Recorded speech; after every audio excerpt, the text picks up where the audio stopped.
d'abord, je voudrais vous remercier pour cette invitation et remercier donc plus particulièrement la Fondation Pierre Fabre.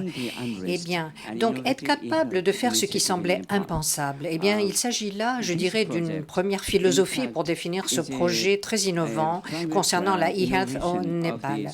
Donc, nous avons, comme vous le savez, des conditions difficiles au Népal. Ce n'est pas simple de faire face à certains défis en matière de santé.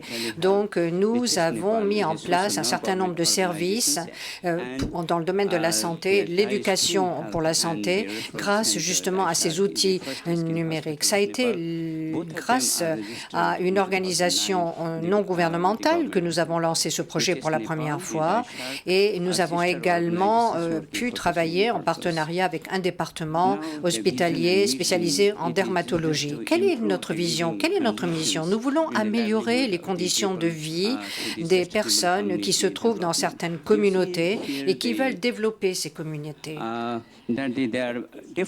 Vous voyez qu'il y a des communautés qui se trouvent dans des situations très différentes, dans des zones très différentes. Ça peut être des zones très montagneuses et des zones différentes, des plaines ou autres.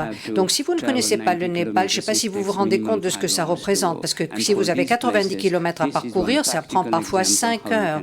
Et c'est pour cela que nous voulons pouvoir proposer ce type de technologie à nos populations. Vous pouvez voir sur cette diapositive quel est le déroulement de ce programme. En temps réel, nous voulons permettre à différentes communautés d'être connectées grâce aux câbles avec la fibre optique et avoir une transmission des données à toutes les communautés. Il s'agit donc de services dans la e-santé qui concernent non seulement des recommandations médicales, mais également une formation médicale. Ce projet donc, va nous permettre d'identifier un certain nombre de villages que vous voyez par exemple en bas à droite. Le village est au cœur même de notre projet. Nous voulons proposer donc aux populations de ces villages d'être connectées et nous travaillons avec un certain nombre de représentants de notre université et nous travaillons également avec des ingénieurs pour être sûrs de pouvoir étendre ces connexions. Nous n'avons pas généralement de projets qui soient financés par le gouvernement. Généralement, ce sont des organisations non gouvernementales qui interviennent au niveau du financement. Comment travaillons-nous? Voici notre méthodologie. Depuis 2009, nous avons lancé une initiative pour utiliser ces technologies innovantes sous la forme d'une plateforme pour proposer des services permettant le développement de certaines communautés. Donc, il y a par exemple des visioconférences en temps réel qui permettent de disposer de services de consultation médicales qui souffrent de maladies de la peau particulières et utiliser cette même infrastructure pour permettre une formation permanente de nos effectifs et de nos professionnels de la santé, en tenant compte des besoins des communautés. Et je crois qu'il ne faut pas oublier que nous avons besoin de certains centres médicaux qui ne sont malheureusement pas forcément des centres publics, qui se trouvent dans des zones éloignées. Et ceci veut dire qu'il faut être en mesure de proposer un certain nombre de prescriptions pour les patients. Nous n'utilisons pas de documents papier, donc nous utilisons, comme vous le voyez ici, un tableau par voie électronique et il y a la possibilité pour les patients d'avoir une photo de la prescription qui est signée par le médecin et je crois que ceci permet un gain de temps et permet également de faire face aux difficultés de transport. Vous voyez donc que nous travaillons à la fois avec des méthodes un peu conventionnelles mais également très innovantes pour être sûr que toutes les populations qui en ont besoin puissent avoir accès à ces ressources. Nous avons également signé un MOU, donc un engagement avec le service hospitalier du Népal et de façon à pouvoir travailler avec des volontaires qui sont élus parmi les membres du village et qui font partie de ce programme. Ils sont impliqués par exemple pour la santé, l'éducation, mais également pour l'agriculture.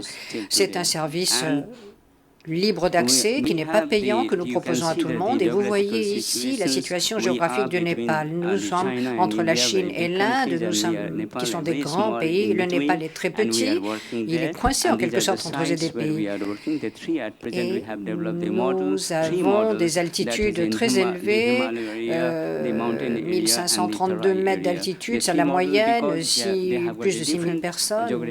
Et vous voyez ici que, comme exemple, nous ne pouvons pas circuler facilement. Ce que nous essayons de faire, c'est proposer un modèle que le gouvernement va ensuite développer et disséminer à toute la population du Népal. Donc ça, je crois que c'est une de nos premières ambitions. Maintenant, en ce qui concerne les résultats obtenus, eh bien, grâce à ce projet, eh bien, nous avons un certain nombre de services de santé. J'ai déjà dit, il est important dans les zones montagneuses de pouvoir les proposer parce que voici un bâtiment où nous avons reçu 500 personnes, mais il y a eu un tremblement de terre terrible, comme vous le savez, qui a détruit les immeubles, ou du moins les structures que nous avions avant, et nous l'avons reconstruit.